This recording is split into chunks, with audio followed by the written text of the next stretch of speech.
מה שקרה זה תכלת הייתה פגישה עם שרת החינוך, ותכלת היא הכינה מצגת, מאוד מאוד מאוד השקיעה במצגת. אתם מכירים את תכלת עם המצגות שלה? ואני קצת, אני הרסתי לה את המצגת. כבוד השרה, חברי משרד החינוך, הכנתי מצגת מהפכת החינוך. בבקשה, נתחיל.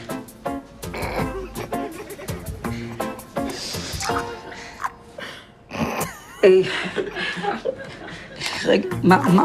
כבוד השרה, אני לא מבינה מה קרה פה, אני כבר מסדרת את זה, שנייה.